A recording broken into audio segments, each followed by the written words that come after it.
sore bagi Bapak, Ibu, Saudara, dan selamat bergabung di edukasi online Gentle Boost bersama saya, Niko, sebagai moderator hari ini.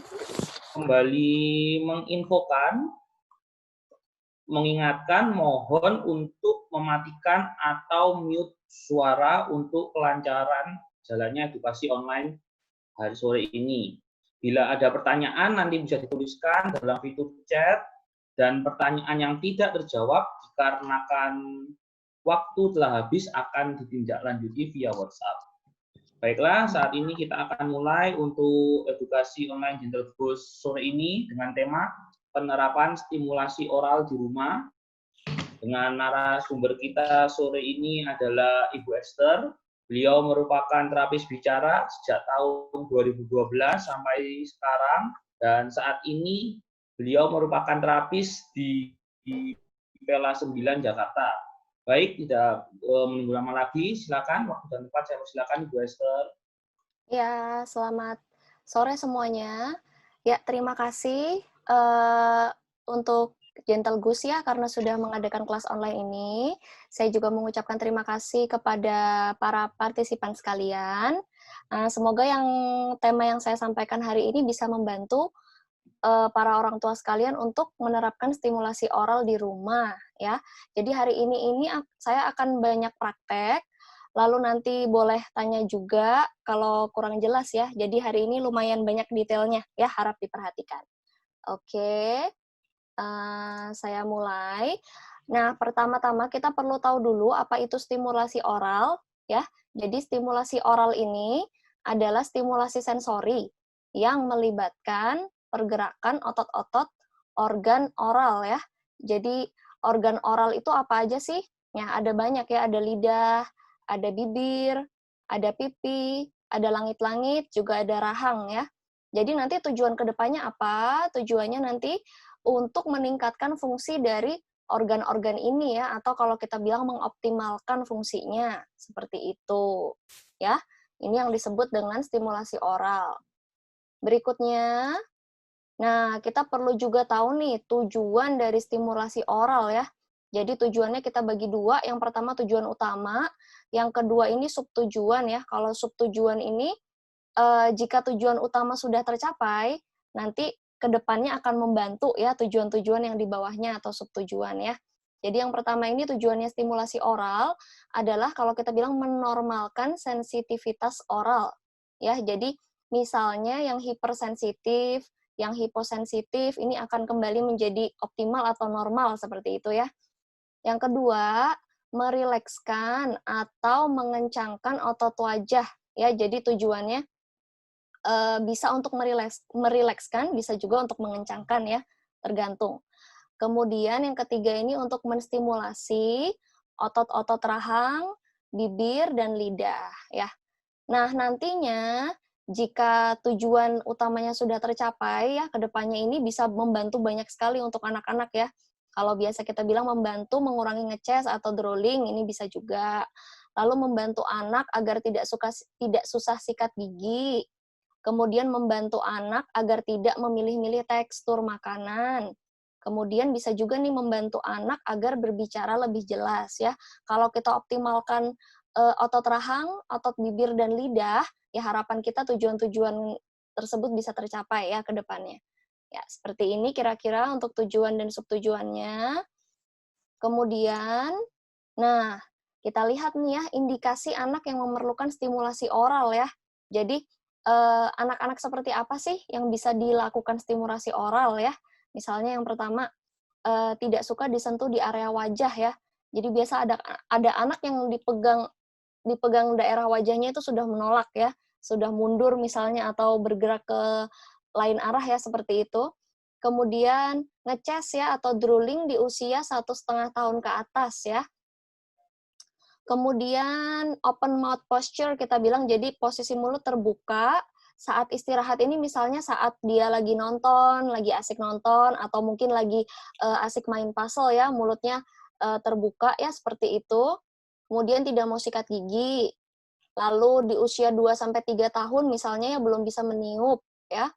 Kemudian belum bisa menghisap ya dengan sedotan di usia 2 tahun ke atas. Lalu kadang makannya juga suka ditelan, langsung ditelan, atau mungkin dikunyah tapi cuman sebentar ya, lalu langsung ditelan. Kemudian pilih-pilih tekstur ya. Pilih tekstur ini bukan berarti pilih rasa ya. Jadi kalau ada anak yang misal tidak suka rasa manis ya, sukanya rasa asin ya, bukan seperti itu. Memilih tekstur ini lebih kepada jenis-jenis makanan, misalnya sukanya hanya yang teksturnya crunchy ya, atau crackers, tapi tidak suka dengan tekstur yang lembek, misalnya jus, lalu bubur ya, tidak mau ya seperti itu. Kemudian sering batuk atau tersedak saat minum atau makan ya. Lalu refleks muntahnya berlebihan ya ketika kita berikan makanan atau sikat gigi ya di usia 1 tahun ke atas ya. Jadi misalnya sikat gigi baru menyentuh lidah udah ada refleks muntahnya seperti itu. Nah, baik, kira-kira indikasinya seperti ini. Oke, kita langsung masuk ke ini adalah milestone ya, beberapa milestone untuk oral motor ya. Jadi normalnya seperti apa? Harapan saya nanti ke depannya ini para orang tua sekalian ini bisa eh, mengikuti ya. Jadi anak-anak di usia segini kok anak saya belum bisa, misalnya belum bisa menghisap, belum bisa makan daging misalnya seperti itu ya. Kita lihat bersama. Jadi di usia 10 sampai 12 tahun ini biasanya sudah tidak tampak refleks muntah ya saat diberi makanan atau sikat gigi ya seperti itu. Kemudian di usia 13 sampai 15 bulan mampu menggunakan gelas untuk minum ya. Jadi kebanyakan orang tua suka memberikan dot berkepanjangan ya, itu juga kurang baik untuk anak-anak ya, seperti itu. Lalu di usia 16 sampai 18 bulan, ini mampu mengontrol cairan di mulut ya dengan baik, jadi sudah tidak ngeces ya, seperti itu. Lalu berikutnya usia 19 sampai 24 bulan, ini sudah mampu menghisap dengan sedotan, lalu juga sudah mampu mengunyah dengan baik ya, sudah bisa mengunyah daging ya di usia segini. Nah, seperti itu.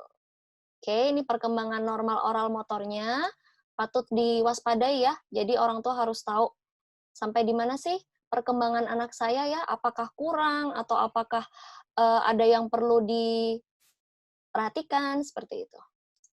Ya, berikutnya sebelum kita masuk ke stimulasi oralnya ini, kita perlu tahu dulu ya.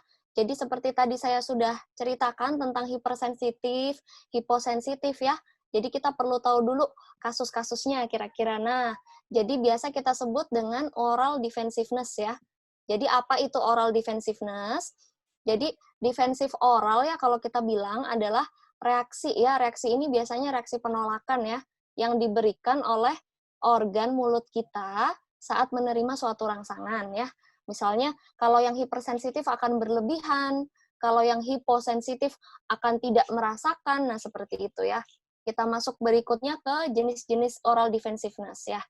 Jadi jenis-jenisnya itu ada 2 ya, ada hipo dan ada yang hiper. Nah, kalau hiposensitif, ciri-cirinya itu low tone. Low tone itu tonus ototnya lemah ya, atau kekuatan ototnya lemah. Kemudian awareness-nya kurang. Awareness-nya ini dalam hal dia ngeh atau enggak sih ada makanan dalam mulut ya. Jadi misalnya kita berikan sikat seperti ini, lalu kita masukkan sampai ke lidah yang belakang, nah itu tidak ada reaksi muntah ya atau refleks ya. Yang normal adalah ada refleks muntah ya kalau kita berikan sikat di seperempat lidah bagian belakang. Nah seperti itu ya. Kemudian drooling ya atau ngeces ya. Lalu ada makanan tersisa di mulut biasanya, jadi setelah makan mungkin lalu sikat gigi, ya itu masih ada sisa-sisa makanan ya, seperti itu. Kemudian ada speech and feeding delay ya biasanya. Lalu kita masuk ke yang hipersensitif. Hipersensitif ini lebih ke picky eater biasanya, jadi pikinya lebih ke tekstur ya, seperti tadi. Misalnya tidak mau yang lembek atau tidak mau eh, yang keras ya, seperti daging tidak mau ya, seperti itu misalnya. Lalu gag refleksnya berlebihan ya, atau refleks refleks muntahnya berlebihan. Jadi misalnya baru ditaruh sikat di ujung ya, di ujung sudah ada refleksnya seperti itu, atau baru lihat sikat udah mau muntah ya, seperti itu. Kemudian oversensitif ya pada stimulasi oral apapun, misal menolak dipegang, lalu menolak disentuhkan misalnya alat mainan atau segala sesuatu di wajah, misal mau kita ajarkan untuk meniup baru ditempelkan di bibir tidak mau, nah seperti itu ya. Kemudian ada speech and feeding delay juga, seperti itu kira-kira ya. Oke, kita masuk berikutnya kita masuk ke, setelah kita tahu tadi jenis-jenisnya, kita tahu stimulasi oral itu apa, ini kira-kira yang bisa dilakukan di rumah ya. Jadi saya akan coba bahas, ada 4 yang bisa kita lakukan di rumah. Yang pertama itu facial massage ya, atau pijat wajah ya kalau kita bilang, nanti saya berikan langkah-langkahnya, lalu bagaimana cara melakukan, kemudian ada latihan otot rahang, ya, kita biasanya pakai sikat oral ya. Nanti ada juga gambarnya sikatnya seperti apa yang biasa dipakai.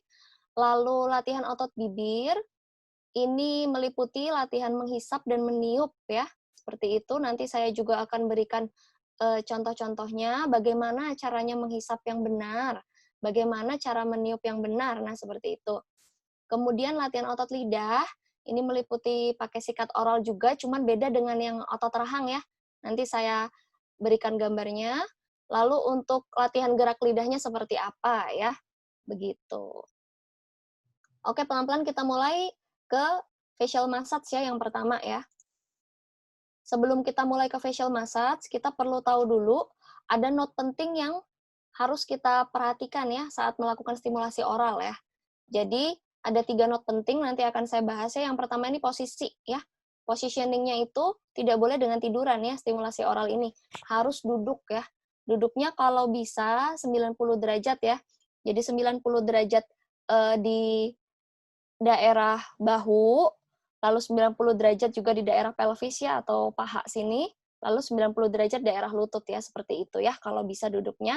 Jadi stimulasinya dengan posisi duduk ya, karena jika posisi duduknya align atau midline ya kalau kita bilang, jadi posisinya bagus, tegak, nanti akan membantu juga pergerakan di oralnya juga seperti itu ya.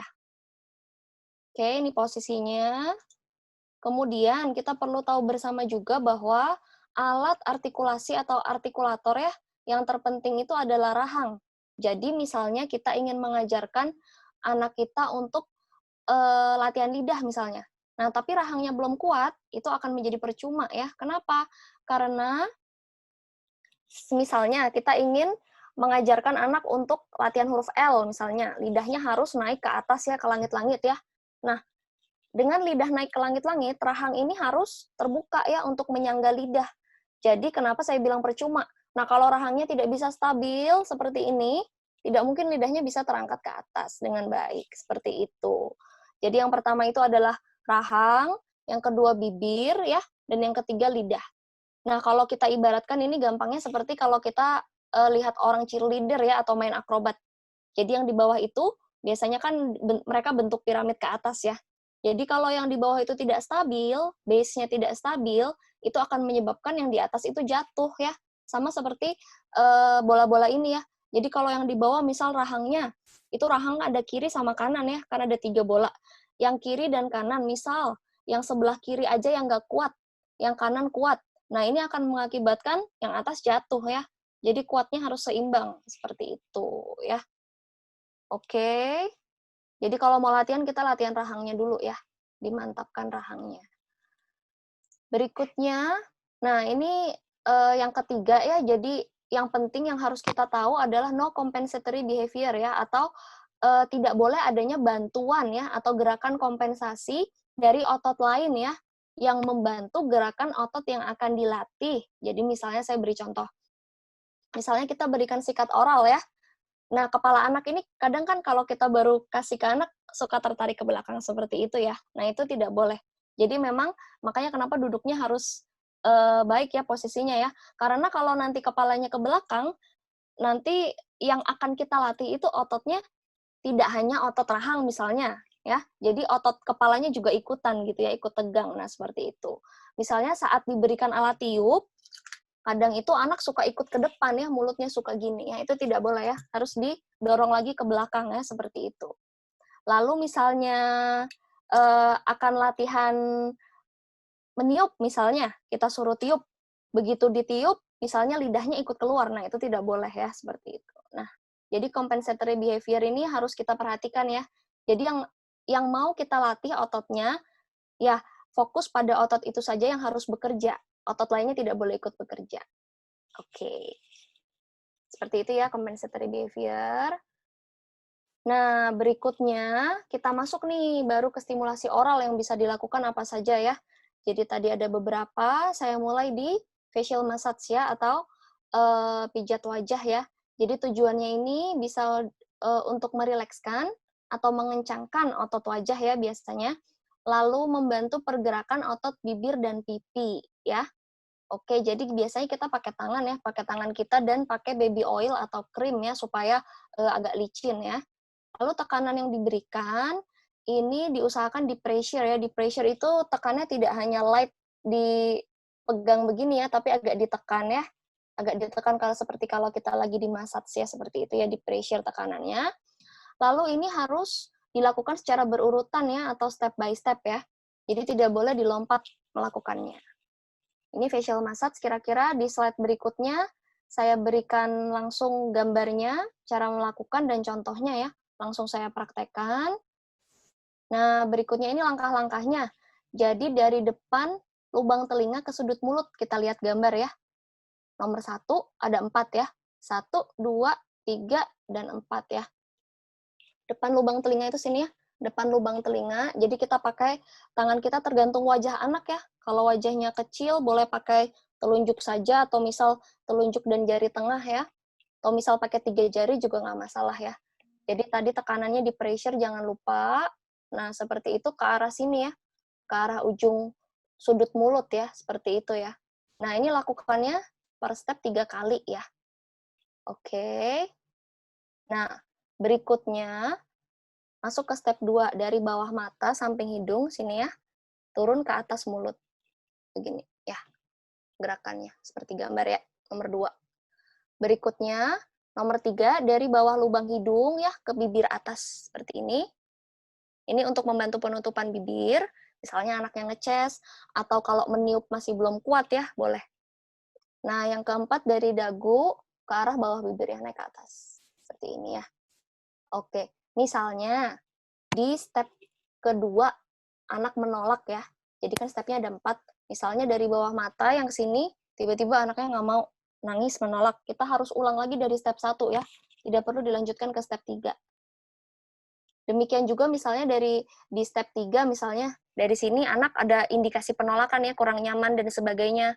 Gitu, kita harus ulang lagi dari yang pertama ya. Seperti itu melakukannya ya, untuk facial massage-nya. Oke, kira-kira seperti ini gambarannya. Oke ya, saya next. Nah, berikutnya ini, tadi yang kedua, latihan otot rahang. Nah, tujuannya kalau rahang, tujuannya untuk membantu dalam mengunyah, ya. Lalu, kadang suka anak ya, ada anak yang lidahnya kan terjulur keluar ya, nah itu membantu agar lidahnya tidak terjulur keluar. Kalau rahangnya kuat, otomatis lidahnya akan masuk ke dalam ya, seperti itu ya. Nah, biasanya alat yang kita pakai ini adalah sikat oral Pigeon, biasanya mereknya macam-macam sih, ada Pigeon, ada NUK ya. Nah, biasanya yang kita pakai adalah yang step 1, yang bulat, yang seperti ini ya, sikatnya. Nah, nanti ada gambarnya di slide berikutnya ya. Jadi, letakkan kepala sikat di geraham paling belakang anak ya, seperti ini. Ini saya kasih contoh ya, di sini ya, di geraham paling belakang sini ya. Minta anak untuk menggigit ya. Jadi, kita meletakkannya, kepalanya ini ujungnya tidak usah terlalu masuk ya, tidak boleh sampai menyentuh lidah ya. Sedikit saja seperti itu. Minta untuk menggigit ya. Lalu setelah itu letakkan pada sisi yang lain ya. Sama ya, di yang belakang. Nah, ini ada kriteria suksesnya ya. Kita bilang kriteria sukses atau goal-nya adalah anak mampu menggigit 10 kali di tiap sisi tanpa berhenti. Jadi semisal anaknya menggigit 1, 2, 3, lalu nggak mau ya dilepas. ya udah berarti yang sudah anak bisa nanti boleh dicatat aja. Jadi misal, oh yang sebelah kanan baru bisa 3 kali misalnya. Nanti coba lagi sebelah sini misalnya. 1, 2, 3, 4, 5 misalnya. Sudah nggak mau. Oh, berarti yang sebelah kiri baru bisa 5 kali. Nah, seperti itu ya. Tapi goalnya adalah sama ya. Kanan kiri 10-10. Nah, misalnya terjadi hal seperti tadi, yang kanan 3 bisanya yang kiri 5, ini latihan lebih banyak harus diberikan pada yang kurang ya. Jadi boleh nih latihannya begini. 3 kali kanan, 5 kali kiri, kita balik lagi 3 kali kanan. Seperti itu ya. Untuk latihannya boleh seperti itu. Oke, lalu kita harus menggunakan misalnya tangan dominan kita kanan memegang sikat ya. Pakai tangan kiri kita yang tidak dominan untuk memegang rahang anak seperti ini ya, supaya tidak bergerak. Jadi karena latihannya rahang, otot lain tidak boleh ikut bergerak. Biasanya anak-anak kalau latihan rahang, kepalanya ikutan gerak. Nah, itu tidak boleh. Kenapa? Itu mengindikasikan bahwa otot rahangnya masih kurang kuat ya. Jadi otot kepalanya ini otot yang lebih besar membantu otot yang lebih kecil ya. Nah, itu tidak baik karena tujuannya nanti tidak tercapai. Bukan otot rahangnya yang kita stimulasi, otot kepalanya juga ikut kita stimulasi. Lalu kadang kita taruh di sebelah kanan sini, kepalanya suka ikutan ke kanan. Kita taruh sini ikut ke kiri. Nah, itu tidak boleh ya. Jadi harus dipegang rahangnya seperti itu ya. Oke, lalu kita perhatikan selain otot rahang tadi ya, gerakan rahang buka tutup begini ya, otot lain tidak boleh ikut bergerak ya. Oke. Yang ini yang otot rahang ya. Jadi jangan lupa ditaruhnya di belakang. Lalu tidak boleh terlalu masuk ujung sikatnya ya. Nanti ada gambarnya, saya kasih gambarnya. Nah, ini ya gambarnya yang di sebelah kiri sini. Itu ada gambar. Nah, di belakang situ diletakkannya. Lalu sikatnya yang seperti itu ya. Mereknya ada banyak sih ya, ada Nook, ada Pigeon ya, seperti itu. Oke, ini yang untuk otot rahang ya. Kemudian berikutnya kita masuk otot bibir. Nah, jadi otot bibir ini ada 2 nanti latihannya ya. Tujuannya apa sih latihan otot bibir ini? Untuk membantu agar bibir mampu membundar ya, biasanya jadi monyong kalau kita bilang. Lalu supaya lidahnya juga tidak terjulur dan membantu kestabilan rahang ya. Jadi misalnya kita mau menghisap, mau meniup, rahang kita tidak tertutup ya. Saat meniup, rahang kita terbuka ya sedikit ya. Nah, itu makanya kenapa rahangnya harus stabil dulu, baru kita latihan otot bibirnya ya. Seperti itu. Nah, jadi di latihan menghisap ini, jika anak belum bisa sama sekali ya, jadi biasa kita lakukan dengan aqua gelas. Kenapa? Karena kalau kita pakai aqua gelas, kita tusuk sedotannya, itu kan jadi vakum ya. Jadi kita pencet langsung keluar airnya. Jadi itu kita yang memencet air ya, lalu kita bantu bibir anak agar bisa membulat ya atau monyong seperti ini. Lalu kita pencet ya seperti itu. Itu untuk awal sih. Jadi harapan kita anak ini tahu, oh kalau aku hisap begitu nanti akan keluar airnya. Nah gitu. Boleh pakai botol apa aja sih ya selain aqua gelas yang vakum yang kalau dipencet nanti bisa keluar airnya sendiri ya. Nah, kalau anak sudah bisa, nah kita bisa berikan nih macam-macam bentuk dan ukuran sedotan ya. Jadi sedotan biasanya ada sedotan bubble yang agak besar, ada sedotan biasa, terus ada juga yang bentuknya spiral, ya seperti itu ya. Lalu teksturnya juga mesti diperhatikan ya, karena kalau air putih saja kan mudah ya untuk menghisap. Tapi kalau menghisap jelly misalnya, puding ya, jus, nah itu akan lebih susah ya, dan lebih butuh kekuatan otot yang lebih gitu, lebih besar untuk menghisap, seperti itu. Lalu ujung sedotan ya, jadi ujung sedotan ini tidak boleh sampai masuk melebihi gigi ya. Jadi nanti saya berikan gambarnya bagaimana caranya bikin sedotan yang pas ya untuk anak-anak ya. Kemudian untuk air, ini goalnya adalah menghisap kurang lebih 100-120 mili ya, dengan waktu kurang dari 2 menit ya, itu latihan hisapnya. Jadi kalau cuma menghisap sekali-sekali, nah itu mungkin akan mudah untuk anak-anak. Tapi kalau menghisapnya continuously atau terus-terusan ya, misalnya dikasih air 100 mili seperti itu, nah itu apakah anak bisa? Nah seperti itu, karena tujuan kita adalah latihan otot bibir ya, latihan kekuatannya seperti itu. Nah bibirnya jadi harus membulat juga ya, tidak boleh hisapnya bibirnya mendatar ya. harus membulat dan lidahnya harus tertarik ke dalam. Kadang ada yang menghisapnya lidahnya masih ikut keluar ya, ikutan, itu sebenarnya bukan menghisap ya, itu lebih ke mengedot ya. Untuk anak-anak yang sudah dewasa ya, itu biasanya umur 2 tahun ke atas itu sudah harus bisa ya. Oke. Ini untuk menghisapnya ya. Jadi tidak boleh masuk melebihi gigi ujung sedotannya. Terus goalnya adalah airnya seperti segitu ya, 100 ml kira-kira ya. Waktunya kurang lebih 2 menit. Ya. Oke, saya liatin gambarnya. Jadi ini ya, gambar sedotannya. Tuh ada di sebelah kiri ya. Jadi ini kira-kira kita berikan, biasanya kita beli selotip kertas sih ya. Jadi ditempel aja selotip kertas di sedotan. Lalu ini jaraknya, kita bilang biasanya 1/4 inci ya, jadi 0,6 cm. Nah, jadi itu buat batasan ya. Jadi sedotannya tuh hanya ujungnya saja yang boleh masuk ke dalam mulut ya. Tidak boleh panjang-panjang di dalam mulut. Karena kalau nanti kepanjangan, sampai ke lidah, apalagi digigit ya, nanti yang terstimulasi itu otot lidahnya ya, bukan otot bibirnya. Seperti itu. Cara yang benar seperti ini ya. Yang saya beri centang, lalu yang salah yang digigit seperti itu ya. Nih, siapin sedotannya seperti itu. Oke. Nah, next-nya kita masuk ke latihan otot bibir. Yang kedua, meniup ya. Jadi meniup ini tujuannya untuk mengurangi ngeces ya, mengurangi hipersensitif, membantu rahang supaya stabil ya tadi, karena kita meniup juga rahangnya harus sedikit terbuka ya. Kemudian membantu otot bibir agar bisa membulat. Seperti itu. Biasanya kita suka minta orang tua untuk menyediakan 2 alat tiup ya. Supaya apa? Supaya anak-anak ini bisa ada modelnya atau melihat bagaimana sih contoh meniup ya. Lalu bisa juga digunakan cermin ya untuk bantuan visual. Nah, kita bantu bibir anak ya untuk membulat atau monyong dengan tangan kita. Lalu minta anak meniup ya. Jadi misalnya pakai ini ya. Seperti itu ya. Kemudian kalau sudah bisa, misalnya pakai peluit, kita boleh pakai yang lain nih ya. Biasanya bubble dan lilin itu lebih susah. Kenapa? Karena tidak ada mouthpiece-nya ini. Tidak ada yang memberikan awareness kepada anak, sensorinya, jadi tidak ada yang nempel di bibirnya. Jadi kadang suka agak susah untuk bubble dan lilin. Nah, kriteria suksesnya, setiap alat tiup ini, misalnya beli peluit, nah itu 25 kali meniup tanpa henti ya. Durasinya biasanya 1-2 detik ya. Memang agak panjang ya. Jadi tujuannya apa sih?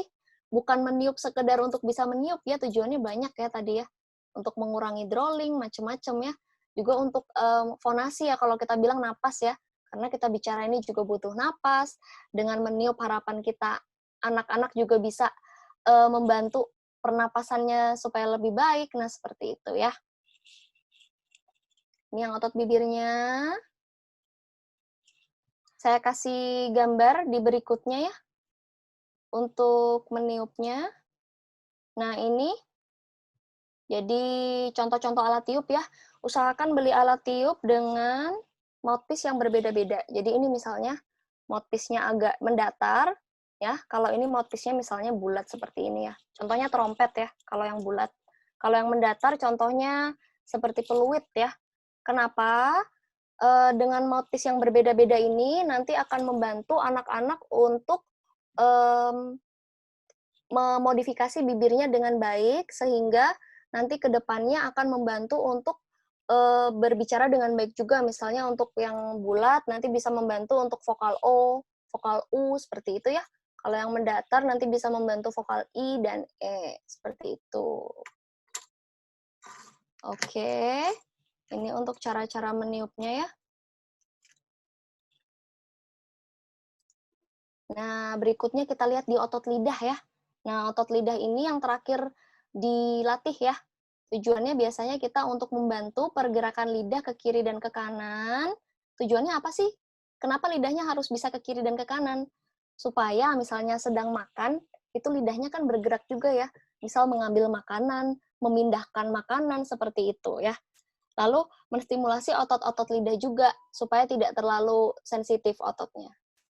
Oke, biasa kita gunakan sikatnya. Yang ini ya, yang gerigi ya. Seperti gambar ini ya, sikatnya. Ini yang step 2. Merek yang lain juga ada ya, selain Pigeon. Nah, latihan otot lidah ini, kita lihat seperti gambar ya, saya jelaskan dari gambar. Sikat sisi kanan dan kiri lidah ya 3 kali.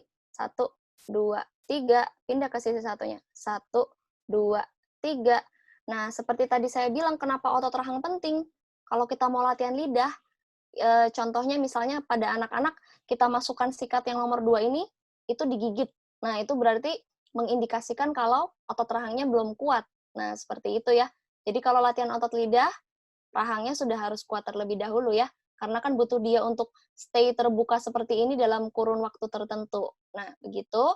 Kemudian sikat dari dalam keluar ya, atau siksak ya, seperti ini. 1 kali aja. Ya, ini tujuannya untuk menstimulasi semua area lidah ya, seperti itu. Kemudian ini variasi latihan lainnya, jika sudah bisa, misalnya anak kita bisa minta untuk menggerakkan lidahnya ke kiri dan ke kanan ya, keluar masuk, ke atas bawah ya. Lalu boleh juga kita misalnya pakai madu untuk bantuan ya. Boleh diletakkan di sudut bibir atau diletakkan di bibir atas ya. Minta anak untuk menjilat madunya ya. Lalu boleh juga menjilat es krim ya. Jadi supaya lidahnya ini bisa terstimulasi untuk latihannya seperti itu. Kemudian bisa juga kita minta untuk mendecakkan lidah ya. Ya seperti itu. Harapannya supaya ototnya juga terstimulasi ya. Kalau mendecakkan lidah ini ke depannya nanti bisa juga goalnya untuk misalnya artikulasi C, J ya yang butuh lidah tengah untuk bergerak ya seperti itu. Ini latihan lidahnya. Nah, kita sudah sampai di tips ya. Jadi tadi latihannya lumayan banyak ya. Nanti pasti akan di-share slide presentasinya ya, biar lebih jelas lagi. Nah, tipsnya adalah tekstur makanan ya. Kita tidak boleh memberikan bubur yang berkepanjangan ya. Misalnya makanan lembek berkepanjangan ya. Kita tidak menganjurkan hal itu. Kenapa? Karena nanti ke depannya pasti picky makan-makannya ya. Hanya mau makan tekstur yang tertentu, tidak mau makan tekstur yang lain, misalnya seperti itu ya. Lalu minuman juga kalau bisa divariasikan ya temperaturnya. Jadi misalnya tidak usah yang hangat terus, boleh dikasih sekali-sekali yang dingin ya seperti itu ya. Lalu kita masuk yang di rumah ya, jadi harus dilakukan tanpa pemaksaan ya. Stimulasi oral ini ya yang pertama. Kenapa? Karena kalau kita paksa anaknya, itu otot yang mau kita kerjakan, yang menjadi goal kita ini akan tegang ya. Jadi kurang baik. Jadi kita lakukan biasanya dengan fun. Dengan fun ini juga butuh waktu ya. Jadi tidak bisa tiba-tiba, ayo buka mulutnya, masuk sikatnya, itu pasti anak tidak mau ya. Jadi boleh sambil nyanyi ya yang ini ya. Sambil nyanyi boleh. Jadi lihat saat anak rileks ya untuk melakukan ini ya. Itu memang butuh waktu ya. Jadi sambil diajak main dulu. Seperti itu. Lalu posisinya tadi mesti diingat ya, harus 90 derajat. Kemudian kita catat juga ini ya, ada gambar notes. Jadi dicatat seperti tadi misal latihan rahang. Oh, yang kanan baru bisa 3, yang kiri misalnya bisa 5. Nah, berarti banyak latihan yang kanan dulu, seperti itu ya. Kemudian lakukan sehari kalau bisa 3 kali ya. Tapi karena mungkin orang tua kesulitan, kalau melakukan 3 kali dan konsisten, itu boleh sehari sekali ya, tapi dilakukannya harus daily ya, jadi rutin. Setiap hari harus ada ya, karena kita berbicara tentang otot. Kayak kalau kita mau misalnya nge-gym, mau membesarkan otot bicep tricep misalnya, nah kita kan harus nge-gymnya rutin ya, supaya otot-otot ini terbentuk ya. Sama juga dengan otot mulut ya. Seperti itu kira-kira. Nah, kita masuk ke yang terakhir ya, kesimpulan. Jadi saya coba rangkum tadi, saya sudah paparkan mengenai apa dan tujuan stimulasi oral ya. Jadi tujuannya banyak sekali. Stimulasi oral juga bisa dilakukan pada anak normal ya, jadi tidak melulu pada anak berkebutuhan ya. Bisa juga, jadi kita mau misalnya anaknya susah makan misalnya ya, boleh kita lakukan stimulasi oral ya, tidak masalah ya. Seperti itu. Kemudian indikasi ya, tadi indikasi diperlukan stimulasi oral. Misalnya anaknya ngeces, tidak mau dipegang di area wajah ya, lalu tidak mau sikat gigi, pilih-pilih tekstur makanan, seperti itu ya. Kemudian tadi juga sudah saya paparkan mengenai milestone oral motor ya, di usia kira-kira 10 bulan sampai 2 tahun ya. Kemudian tadi juga ada, kita perlu tahu tentang oral defensiveness ya. Jadi apa itu yang hiper, seperti apa, yang hipo, seperti apa. Nah, stimulasi oral ini bisa tujuannya adalah menormalkan kehipersensitivitasan atau yang hiposensitif ya. Lalu tadi penerapan stimulasi oral di rumah ya. Tadi ada 4 ya. Yang pertama masas, yang kedua latihan otot rahang ya. Ini yang paling penting, rahang dulu latihan. Kemudian yang ketiga otot bibir. Tadi ada 2 dengan menghisap dan meniup. Lalu latihan otot lidah ya. Latihan otot lidah ini tadi dengan sikat sama dengan meminta anak untuk menggerakkan lidahnya. Tadi juga sudah ada tips-tips ya. Jadi dilakukannya sehari kalau bisa 3 kali ya. Yang penting rutin dan konsisten ya. Meskipun anak tidak mau, karena saya mengalami sendiri ya, karena sudah bertahun-tahun melakukan oral pada anak, pasti anak tidak suka ya, biasanya nangis itu sudah pasti yang pertama ya. Tapi kita harus berusaha buat anak nyaman dulu. Karena kalau tidak, misal kita paksa, nanti berikutnya baru lihat sikat dia udah nangis. Kalau sudah begitu, untuk mengembalikan traumanya itu agak susah ya, butuh waktu lama lagi. Jadi mumpung misalnya masih belum tahu tentang alat-alatnya, sikat-sikat ini, itu di awal kita coba se-fun mungkin ya, gitu. Oke, lalu juga tadi ada tips juga, tipsnya tadi sudah ya, jadi lebih ke yang tekstur makanan juga ya, jadi harus di-mix teksturnya, lalu juga untuk temperaturnya juga di-mix juga, seperti itu kira-kira ya. Oke, saya sudah selesai. Saya kembalikan ke Pak Niko sebagai moderator. Oke, terima kasih Bu Esther untuk pemaparannya, untuk materinya sore ini. Sekarang kita masuk ke sesi tanya jawab.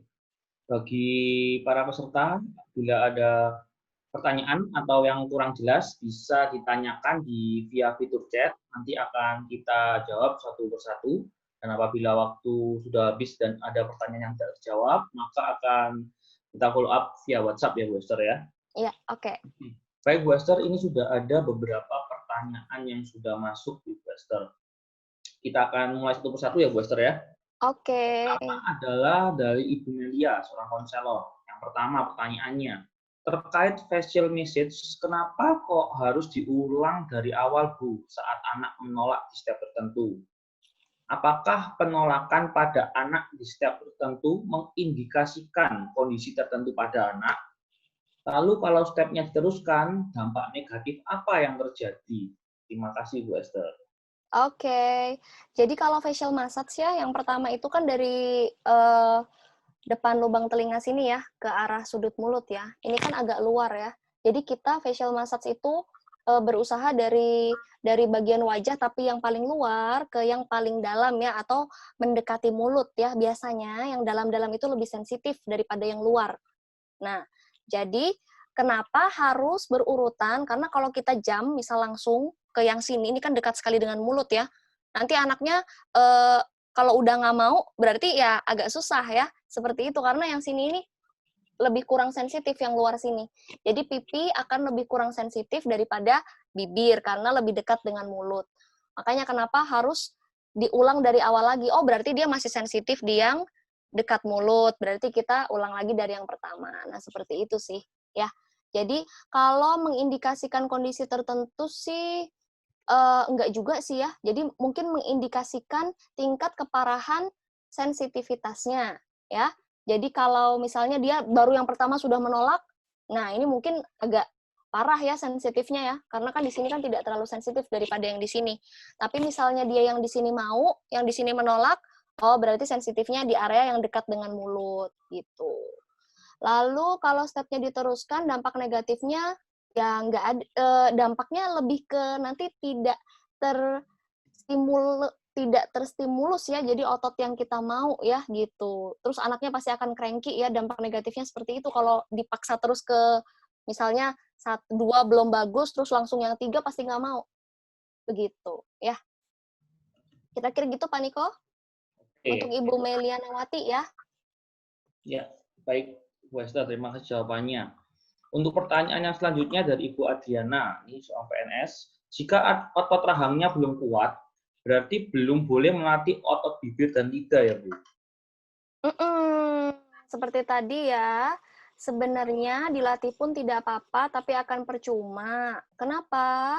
Karena misalnya nih, biasa kalau yang anak-anak di klinik ya, misalnya kita kasih sikat, jangan yang ini kan sikat rahang, yang ini ya, kita masukin sikat yang ini, atau sikat gigi deh, kita masukin sikat gigi, itu digigit sama dia. Nah, itu biasanya mengindikasikan kalau otot rahangnya belum kuat ya. Karena kan sikat gigi kan untuk di gigi, untuk biasanya sikat lidah juga seperti itu ya. Jadi akan percuma ya.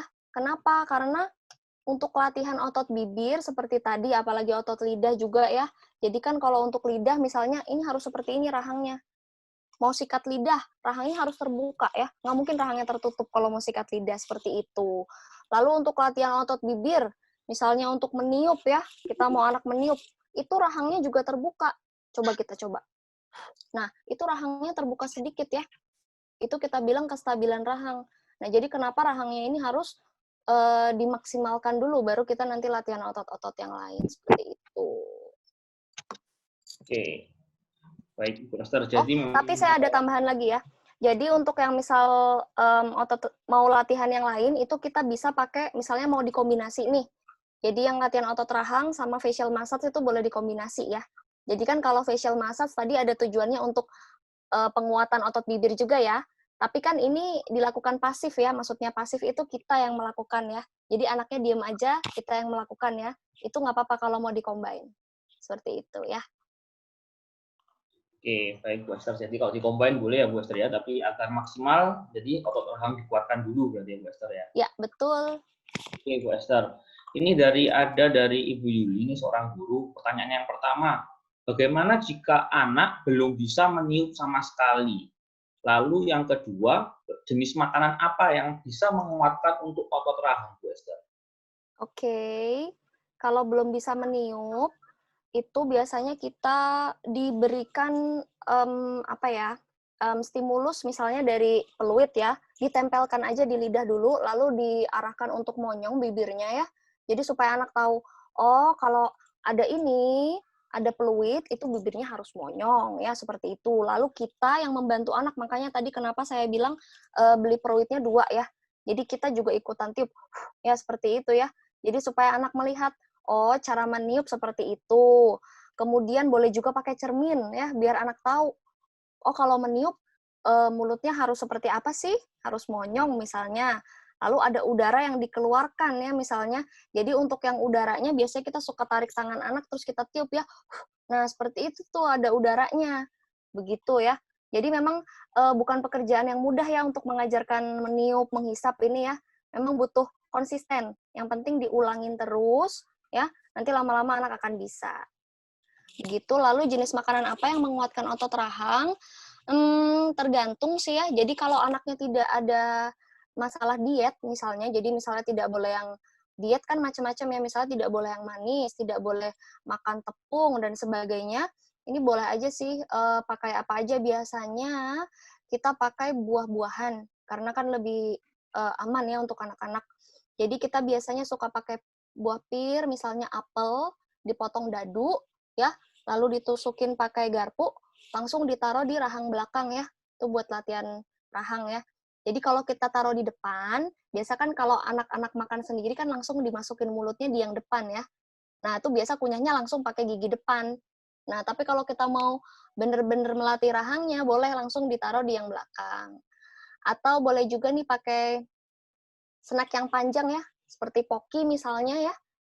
Jadi boleh langsung ditaruh di, kayak sikat begini ya, panjang, langsung ditaruh di geraham paling belakang anak ya, seperti itu. Itu sih biasanya. Kemudian ada tambahan, bisa juga pakai permen yang kenyal ya, boleh. Jadi misalnya yang tidak ada diet manis, itu boleh pakai kayak permen sugus, mentos ya, seperti itu ya. Kalau anaknya sudah agak besar, sudah mengerti diajarkan untuk membuang makanan, boleh pakai gum ya, atau permen karet. Ya, tapi mungkin ya dilihat-lihat dulu ya, kalau masih belum paham, takut kita kan nanti ketelen ya, seperti itu. Ya, itu kira-kira. Pertanyaan selanjutnya, Bu Esther, ini dari Ibu Heni, seorang tutor. Pertanyaan yang pertama adalah, bagaimana dengan anak usia 4 tahun belum lancar bicara, tapi ABC fonik sangat lancar. Lalu yang kedua, bagaimana cara menstimulus oral anak yang lambat bicara karena kita tidak punya background terapis, Bu Esther. Oke. Oke, kelancaran bicara ya. Lancar bicaranya ini saya kurang paham maksudnya di artikulasinya atau di mungkin bicaranya sendiri ya. ABC fonik sangat lancar ya. Mungkin kalau yang saya tangkap lebih ke artikulasinya ya. Nah, biasanya untuk anak 4 tahun ke atas ini, untuk bicara sih sebenarnya sudah harus lancar ya, misalnya sudah harus bisa sekali bicara sudah harus bisa berkalimat 4 kata minimal, lalu sudah bisa bercerita, seperti itu. Lalu untuk artikulasi juga sudah harus tepat ya, meskipun kita bisa pakai seperti R, mungkin masih belum bisa, tidak apa-apa ya, karena kan sampai 5 tahun ya. Nah, caranya boleh pakai stimulasi oral ya. Jadi, misalnya kalau belum bisa artikulasi L, nah kita lihat dulu nih, rahangnya apakah sudah kuat, sehingga lidahnya bisa naik ke atas. Nah, seperti itu. Latihan-latihan itu bisa dipakai. Lalu, cara menstimulus oral anak yang lambat bicara ya. Iya, seperti yang saya sampaikan ini ya, ini bisa dipakai semua nih. Dari facial massage, latihan otot rahang, otot lidah, dilihat ya, otot bibir juga ya. Begitu. Kira-kira kayak gitu, Pak Niko. Ya, oke, terima kasih, Bu Esther. Selanjutnya pertanyaannya adalah dari Ibu Dewi Ayu, Bu Esther. Bagaimana yang pertama, bagaimana jika posisi sikat memanjang dari depan gigi hingga gigi geraham saat latihan rahang step 1? Apakah berbeda hasilnya? Lalu yang kedua, bagaimana jika anak usia 5 tahun tapi belum bisa mengucapkan huruf R dan pilih tekstur makanan? Stimulasi apa yang harus dilakukan? Yang ketiga, kira-kira apa yang harus dilakukan jika anak cenderung menggigit sedotan yang diberikan? Apakah dituntaskan dulu rahangnya? Dan yang terakhir, bagaimana untuk awal mengajari anak meniup? Karena cenderung ngecas dan berbunyi wu, wu gitu, namun tidak ada udara yang keluar. Dimulai dari sedotan seperti apa untuk awalnya, Bu Esther? Oke. Yang pertama, lumayan banyak ya pertanyaannya. Jadi, posisi sikat memanjang dari depan gigi hingga gigi geraham. Contohnya gimana ya? Posisi sikat memanjang dari depan gigi Geraham. seperti ini. Contohnya, harapan kita kalau memberikan sikat ini seperti ini ya. Jadi ininya agak di samping sih, maksudnya seperti ini mungkin ya. Nah, kalau yang begini, ini kan nanti si ujung sikatnya ini jadinya kenanya ke beberapa gigi ya. Jadi kalau bisa sih memberikannya gini ya, agak ke samping gini ya, si ujung sikatnya ini. Agak ke samping seperti itu ya. Hasilnya tentu berbeda ya, karena kalau kita berikan begini, nanti giginya yang untuk mengunyah, kita dewasa mengunyah kan di geraham paling belakang ya. 1 atau 2 paling belakang. Kalau kita berikan begini, nanti akan kena gigi serinya di sini ya. Gigi yang lain ini akan kena ya, jadi berbeda hasilnya ya. Jadi harus diberikan agak ke samping seperti itu ya. Kemudian umur 5 tahun ya. 5 tahun harusnya sudah bisa ya mengucapkan R, pilih-pilih tekstur makanan. Stimulasinya boleh pakai tadi ya, yang sikat lidah itu boleh ya, supaya tidak terlalu pilih-pilih tekstur. Lalu selalu dicoba teksturnya, jadi dicobakan ya, teksturnya yang ini. Misal sudah dicobakan sekali tidak mau, nanti dicobakan lagi, jadi supaya anak terbiasa. Oh, meskipun aku menolak, tetap aja harus coba ya, seperti itu. Lalu sikatnya tadi yang latihan rahang juga diterusin ya. Huruf R, ini butuh lidahnya untuk bergetar ya. Nah, lidah bergetar ini butuh otot-otot lidah bergerak dengan cepat dan tepat ya. Jadi, kemudian rahangnya juga sedikit terbuka ya untuk menyangga ya. Jadi latihannya adalah latihan rahang, latihan lidah juga ya. Jadi latihan-latihan lidah tadi, sikat, lalu pergerakan lidah, mendecak itu diteruskan ya untuk latihannya. Lalu, apa yang harus dilakukan jika menggigit sedotan? Iya, betul. Apakah dituntaskan dulu rahangnya? Iya, betul sekali ya. Di rahangnya dilatih terus, kemudian seperti tadi ya, sedotannya ini diberikan tip di sini ya. Sorry. Nah, ini diberikan tip di sini, jadi hanya 0,5 cm yang di atas. Lalu kalau misalnya tetap saja anaknya masih dimasukin minumnya dipegang pakai tangan kita seperti ini baru diberikan ya. Ayo dihisap gitu ya. Jadi tidak boleh melebihi batas tangan kita. Seperti itu. Kemudian mengajari meniup. Mengajari meniup seperti tadi ya. Tadi sudah saya jelaskan ya. Pakai cermin boleh. Lalu beli 2 alat tiup juga boleh ya. Untuk udaranya bisa dipakai yang tadi, tarik tangan anaknya. Nah, itu ada udara tuh di tangannya ya, seperti itu caranya ya. Begitu, atau boleh pakai tisu disobek-sobek, lalu ditiup ya, bisa juga. Atau boleh sambil mandi, misal main busa sabun, boleh juga ya. Seperti itu, Pak Niko. Oke, terima kasih Bu Esther. Lalu selanjutnya ada lagi pertanyaan dari Ibu Dewi, seorang tua ya Bu Esther.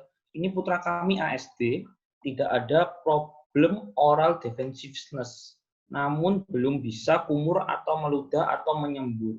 Verbal tapi kurang jelas pengucapannya. Meniup sangat lemah, terapi oral apa yang diperlukan?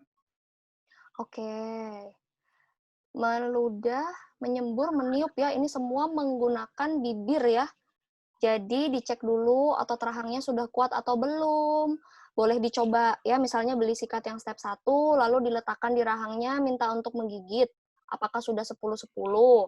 Kalau sudah, boleh latihan bibirnya ya. Ini yang masih kurang kan bibirnya. Jadi latihan bibirnya, meniupnya harus diteruskan ya. Tadi kan ada goalnya ya. 25 kali berturutan, tidak boleh berhenti ya. Dan durasinya 1-2 detik ya. Jadi itu tujuannya apa? Ya, untuk membantu otot-otot bibirnya. Seperti itu. Lalu untuk menyembur, boleh sih diajarkan. Jadi memang agak susah juga sih untuk kumur dan menyembur ini ya. Jadi kita memang harus sebagai modelnya, misalnya kita juga ikutan di sebelahnya ya, menyembur atau kumur gitu ya. Diberitahu saja setiap hari ya. Jadi kita sembari ikutan, kalau setiap sikat gigi kan lumayan, jadi sehari minimal 2 kali. Jadi dia 2 kali melihat cara berkumur ya. Kalau masih belum bisa tidak apa-apa, tapi kita terus latih ya, seperti itu. Seperti itu kira-kira, Pak. Oke, terima kasih Bu Esther. Lalu selanjutnya ada dari Ibu Evi, ini seorang psikolog. Anak saya usia 3,5 tahun mengalami kesulitan berbicara pada beberapa huruf seperti kata dengan huruf R, S, L, semua disebut T. Umur berapa toleransi bicara tersebut? Oke, untuk RS itu maksimal 4,5 sampai 5 tahun ya, maksimal ya. Untuk L seharusnya sudah bisa. Nah, dicek saja untuk rahangnya ya, karena L tadi kan lidahnya harus ke atas ya caranya. Jadi rahangnya itu dicek apakah sudah kuat atau belum. Lalu boleh dipakai latihan-latihan tadi ya untuk lidahnya. Dilatih disikat juga lidahnya, jadi supaya ototnya terstimulasi ya. Latihan gerak ke kiri ke kanan, ke atas ke bawah ya, seperti itu ya. Begitu kalau menurut saya ya Pak ya. Jadi yang dilatih duluan L-nya dulu. Karena kan L-nya seharusnya sudah berkembang di usia segitu ya. Kemudian baru S, kemudian baru R. Kalau S latihannya boleh pakai seperti itu ya, untuk pertama mendesis dulu ya. Biasanya anak-anak sudah pasti bisa. Begitu. Oke, terima kasih Bu Esther. Ya. Selanjutnya dari Ibu Sarah, seorang ibu rumah tangga. Apakah stimulasi oral ini masih bisa diterapkan sampai usia anak 10 tahun? Anak saya mulutnya kurang terbuka, artikulasinya belum jelas. Apa yang bisa dilakukan karena sudah besar? Oke, stimulasi oral ini bisa untuk usia berapa saja ya, misalnya untuk orang dewasa yang stroke juga bisa ya, karena kan membantu kekuatan otot rahang. 10 tahun bisa ya. Jadi kalau mulutnya kurang terbuka, berarti ada indikasi rahangnya kurang kuat ya, sehingga mempengaruhi artikulasinya yang belum jelas ya. Jadi yang tadi semuanya bisa dilakukan. Untuk misalnya masih usia dini ya, misalnya kan mulai tumbuh gigi sekitar 6-9 bulan, itu juga bisa. Kalau belum tumbuh gigi, boleh dipakai yang glove finger itu ya, yang ditaruh di telunjuk biasanya, untuk stimulasi itu bisa. Jadi nyikatnya pakai itu misalnya. Nah, kalau untuk gigitnya memang kan karena belum ada gigi, yang gerak kan rahangnya aja. Tapi dari situ sebenarnya kita bisa akses juga anak-anak yang baby ya. Ditaruh aja tangan kita, tangan orang tua ya, tangan kita misalnya di geraham belakang anak. Nah, itu karena itu kan bite reflex ya, jadi refleks gigit itu sudah ada dari bayi ya. Jadi ditaruh saja, kita hitung aja. Oh, bisa 10 kali kanan, 10 kali kiri, berarti kekuatan rahangnya normal. Nah, seperti itu ya cara ngetesnya biasanya kalau untuk bayi. Tuh, jadi bisa untuk anak 10 tahun ya, Pak Niko? Oke, terima kasih Bu Esther. Jadi untuk usia bisa berarti untuk anak 10 tahun ya Bu Esther ya. Bisa. Oke, selanjutnya dari Ibu Winda Bu Esther. Mm-mm. Bagaimana membuat stimulasi oral yang menyenangkan untuk anak supaya tidak rewel saat melihat sekat? Silakan. Ah, bisa sambil nyanyi sih. Jadi biasanya saya tuh kalau di klinik ini sikat ya. Biasanya gini. Misalnya kita mau nyanyi apa terserah, misal A B C D E F G. Jadi tidak usah langsung dimasukkan ke mulut ya. Karena seperti tadi saya bilang, yang bagian dalam ini biasanya sangat sensitif. Jadi kita boleh nih mulainya mainnya sikatnya di raba-rabain dulu ke tangan, ya lalu ke pipi, nggak masalah ya. Itu memang tidak bisa cepet ya. Karena kan kita berhubungan dengan anak-anak, kalau kita langsung paksa masuk, digempit, dipaksa sikat gitu, sebenarnya lebih mudah untuk kita. Tapi untuk anaknya akan tidak terstimulasi. Kita suruh gigit, pasti tidak mau gigit karena akan sibuk nangis ya, seperti itu ya. Jadi yang luar-luar ini dulu aja, sikatnya ditempel-tempelin di sini sambil nyanyi misalnya. Lalu misal lagi bermain gitu ya, sehari boleh nih dikasih aja sikatnya ke dia. Jadi biar terbiasa ya, dibiasakan di mana-mana ada sikat kalau bisa, jadi biar dia lihat, oh iya nggak apa-apa kok sikatnya gitu ya. Nah, seperti itu sih untuk awal sih, Pak Niko. Oke, gitu. Baik, yang penting anaknya nyaman ya Bu Esther ya. Iya, betul. Oke, selanjutnya dari Ibu Femi. Anak saya umur 13 bulan, masih pakai sikat gigi yang pakai jari dan pasti digigit sikatnya. Apakah sudah harus ganti sikat gigi model Pigeon tahap 1 dan stimulasi rahang apa sudah bisa dilakukan? Ya, 13 bulan sudah bisa ya pakai yang itu kan karena sudah ada gigi juga. Pastinya kalau sudah 1 tahun lebih, eh, harus ganti sih. Malah kalau pakai yang finger glove itu, sikat gigi jari itu digunakan untuk yang belum ada giginya. Jadi kalau sudah ada gigi, sudah harus ganti ya. Ganti yang model Pigeon tahap 1 boleh ya. Jadi stimulasi rahang yang sudah bisa dilakukan, yang tadi digigit-gigit itu ya, diberikan di rahang belakang, lalu diminta untuk gigit ya, seperti itu. Itu sudah bisa dilakukan ya, pakai yang tahap 1. Tahap 2 juga boleh dipakai. Jadi sikat lidahnya ya, seperti itu. Boleh ya. Itu Pak Niko. Oke, baik. Untuk selanjutnya dari Ibu Stella, Buster. Tadi dimention stimulasi oral bisa dilakukan untuk anak normal. Seberapa dini atau umur berapa bisa mulai dilakukan? Apa harus tunggu juga kira-kira milestone tidak tercapai baru dilakukan? Terima kasih, Esther. Iya, oke. Untuk yang anak normal itu bisa ya, tadi saya sudah cerita. Seberapa dininya, kalau yang tadi dites itu ya sebenarnya bisa aja sih dari baby ya. Dari misal bayi umur berapa minggu juga sudah bisa ya. Jadi untuk misal usia-usia tidak perlu nunggu sampai milestone-nya tidak tercapai ya, kalau menurut saya, karena kan kita menstimulasi ya. Jadi bisa aja. Jadi dicek kita mau cek nih rahangnya sudah kuat atau belum, bisa ya. Misalnya sudah ada giginya, boleh pakai sikat yang tadi ya Pigeon step 1 langsung ditaruh di belakang ya.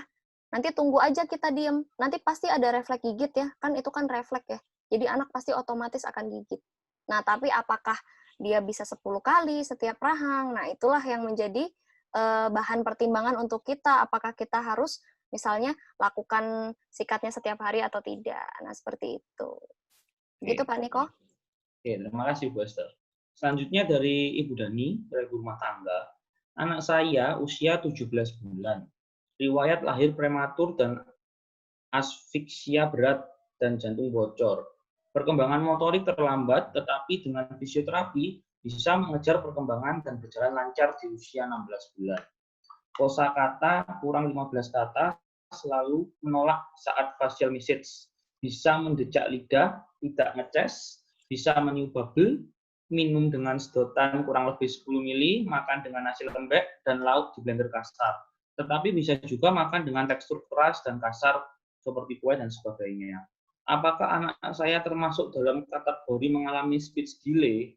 indikator apa saja yang bisa menunjukkan perlu atau tidaknya terapi bicara? Terima kasih Bu Esther.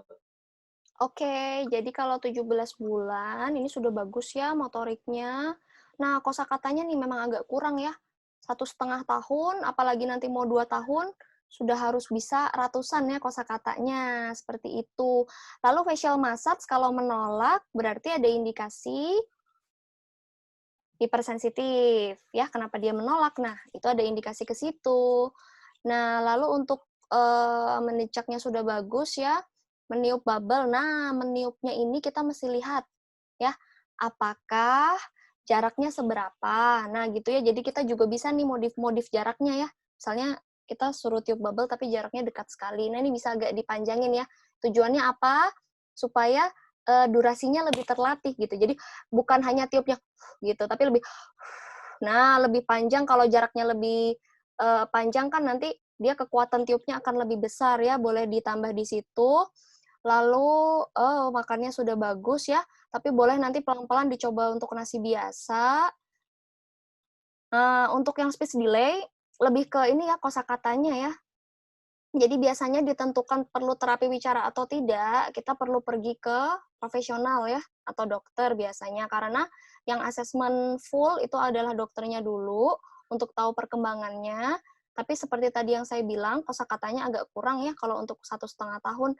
Jadi lebih banyak diberikan stimulasi-stimulasi dengan permainan edukatif ya, seperti puzzle,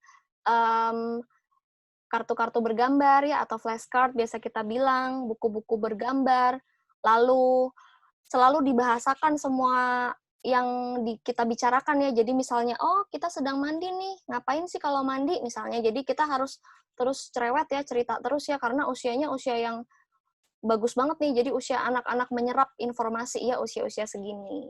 Seperti itu ya, jadi bisa digunakan tadi ya, kosakatanya ditambah, lalu facial massage-nya diterusin ya. Jadi step 1 aja dulu kalau belum mau yang kedua. Seperti itu. Oke, terima kasih Bu Esther. Ini ada pertanyaan lagi Bu Esther dari Mm-mm. Fatmawati. Anak saya posisi bibirnya miring saat meniup. Bagaimana solusinya agar meniupnya benar Bu Esther?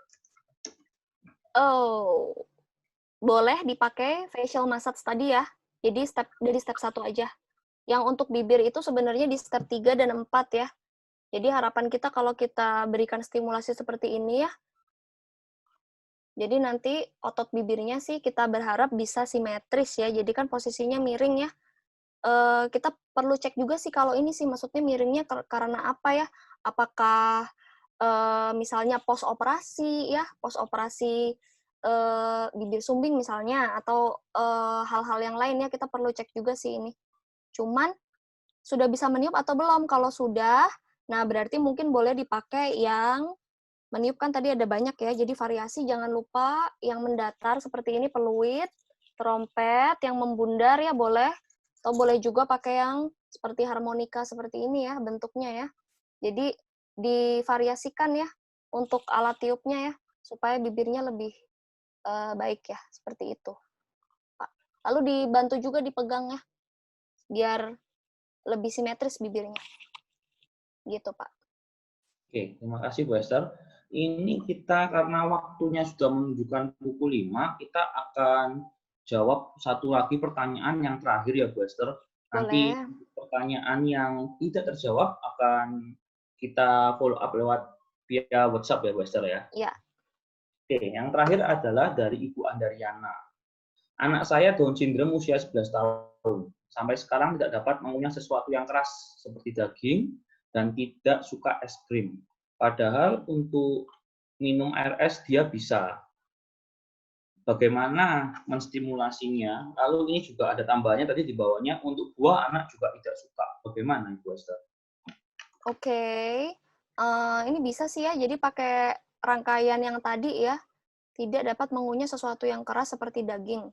Ya, itu sikatnya dicoba dulu aja, ya. Jadi nanti boleh dicatat, misalnya yang kanan baru bisa berapa, karena kalau indikasinya tidak bisa mengunyah daging, kemungkinan besar untuk 10 kali kunyah masih belum bisa ya, belum tahan ya istilahnya. Jadi boleh latihan, nah daging boleh latihan tidak usah yang terlalu keras dulu, misalnya dagingnya agak dilembekin, lalu nanti pelan-pelan bergradasi gitu ya, nanti pelan-pelan boleh daging yang agak keras.